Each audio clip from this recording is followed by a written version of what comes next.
As of January 22nd, 2024, every study permit application submitted to IRCC will also require an attestation letter from a province or territory.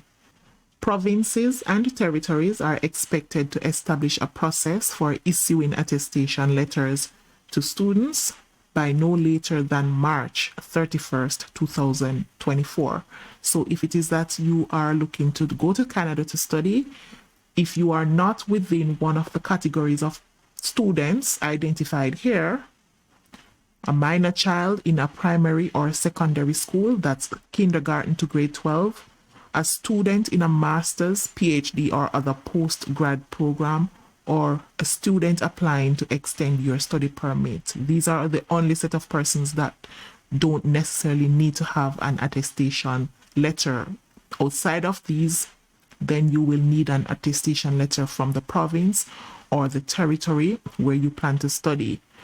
From my research, Quebec is the only province so far that already have this in place. And therefore, for the other provinces and territories, you would have to periodically check to see whenever they have established that process for delivering that attestation letter. And remember, this became effective since January 22nd, 2024. So if you are intent on going to Canada to study, please make sure that you are all caught up. If you apply without an attestation letter, your application will be returned unless you fall in one of these categories. Okay? This is important for you to note. If you apply without the attestation letter, your application will be returned. So save yourself the trouble by making sure that you are doing your necessary checks and balances before submitting your application. The provinces do have until the 31st of March within which to complete or establish that process for issuing the attestation letters. So it's about liaising with the school, or if it is that you are using a representative, so that you can know, make sure that you have your attestation before submitting if you are not within the category that is exempt. And these are they right here. I will link this in the description below. There are lots of speculations and assumptions. However, the government has provided very little detail at this moment about how things are going to roll out in terms of the different announcements that were made. And of course, the devil is always in the details. So please do not get too caught up in the speculations. All IRCC news does have an information source, and you should rely on that information source for any reliable information. So for those who are not caught up, this was released on January 22nd, 2024, that Canada will be decreasing the number of international students that they allow to study in the country to approximately 360,000 for 2024. There are some implications for postgraduate work permit as well as the spousal open work permit. This will be linked in the description, and for those who have not watched it, you can go ahead on the channel, go to the playlist under Canada News, and you will see this document. I will also link it in the description. Now, one of the important points to note from this publication is this. In order to better align the post-graduation work permit program, we are changing the eligibility criteria. Starting September 1st, 2024, international students will begin a study program that is part of a curriculum licensing arrangement will no longer be eligible for a post-graduation work permit upon graduation. What does that mean? They have gone further right here to clarify what this means, right? The curriculum licensing arrangement.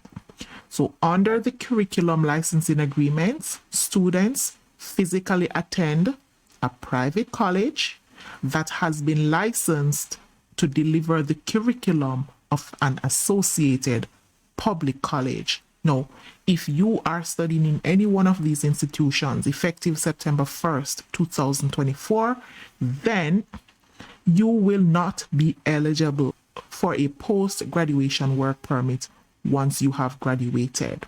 All right, let's go to the designated learning institution list. And this is from the IRCC's website. Under this, you can always go down to the province or the territory that you are intent on studying. Type in, for example, let's use Ontario as an example. And let's look at the Trios College as an example to see what that means in terms of the that you just saw here, which is the curriculum licensing arrangement. This is a designated learning institution. Ontario, we're looking at the province of Ontario, and we're going to look at the Trios College just as an example.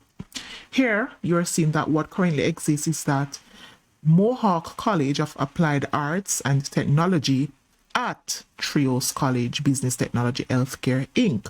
So this is the Trios College. So this is the partnership.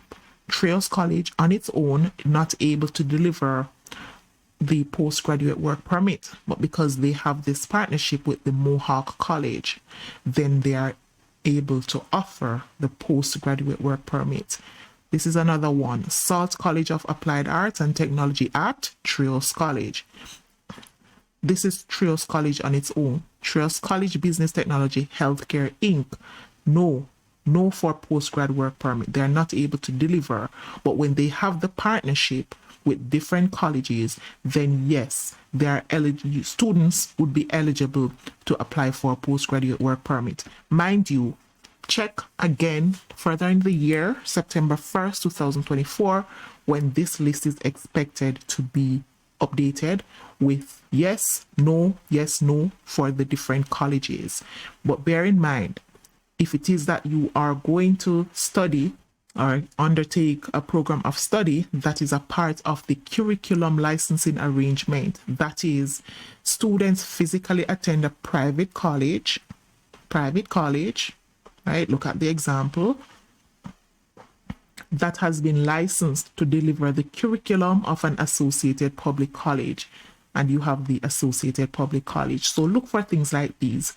Decide the province that you want to go to, and then you can look for the different colleges and see whether or not that the particular college that you're attending will be able to deliver a postgraduate work permit subsequent to your completion. So that is important for you to note as a student.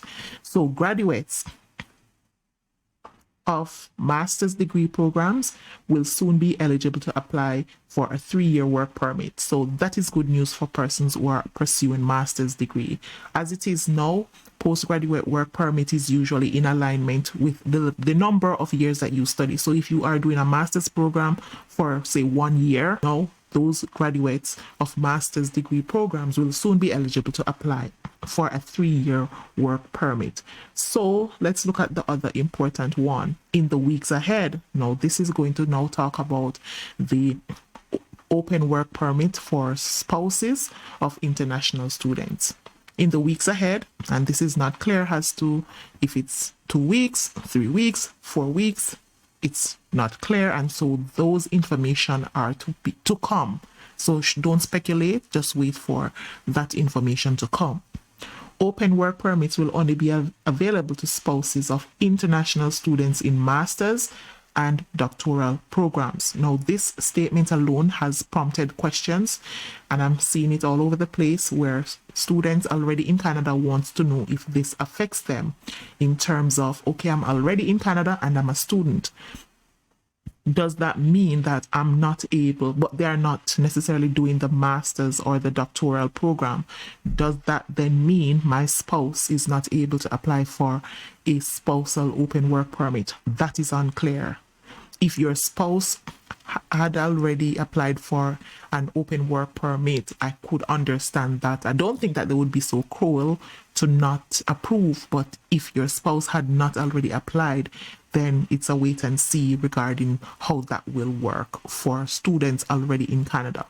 The spouses of international students in other levels of studies, including undergrad and college programs, will no longer be eligible. Right? This is big. This is huge for people aspiring to go to Canada to study with their families.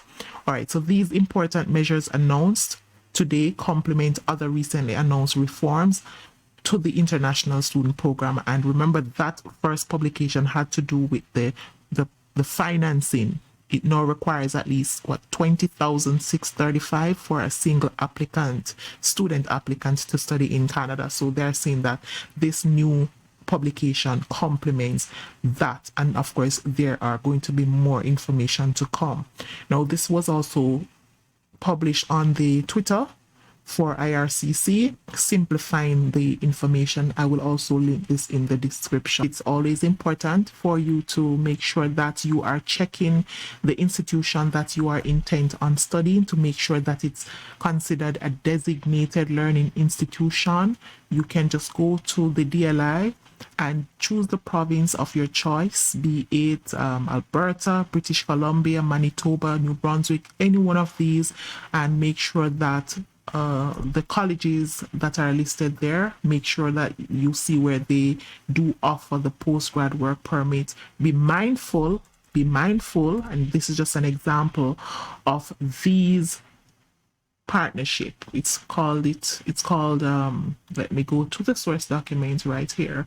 Be mindful of the program of study that you're doing, the implication that will have for postgrad work permit, as well as the implication that will have for open work permits. As it is here, open work permits will only be available to spouses of international students in master's and doctoral programs.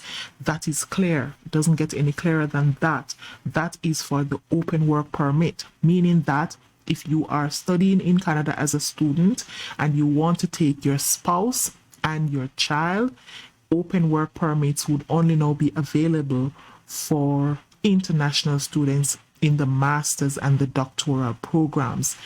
Spouses of international students in other levels of studies, including undergraduate and college programs, will no longer be eligible. All right, so you have to make note of that and decide what course of study you want to pursue, depending on what your family plans are. If you were intent on using the international student route or the study permit route as a pathway to getting your PR. And for the postgraduate work permit, this is it. In order to better align the postgraduate work permit program, we are changing the eligibility criteria. And this is starting on September 1st. International students will begin a study program that is part of a curriculum licensing arrangement. You are no longer going to be eligible for a post-graduation work permit upon graduation. And they further now expound on what this means.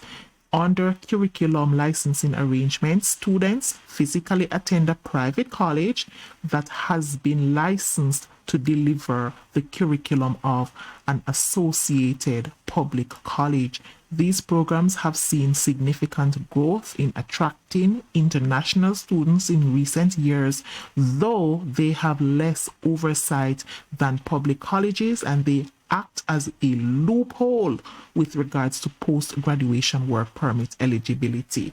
That is important for you to note, and this is where you can get your documents ready. I'll link it in the description so you can easily reference this. And this is directly from IRCC, the Government of Canada. This is their source document. So we have covered a lot today. So in the next video, I will go over some other things. So you can stay tuned to the channel. If you are new, please subscribe. And do give me a like on this video. It does help the channel to grow. And leave your comment if you have any questions. I'm happy to do the research and do the videos, and I'm happy to help answer whatever questions that you have. Thank you so much again for watching.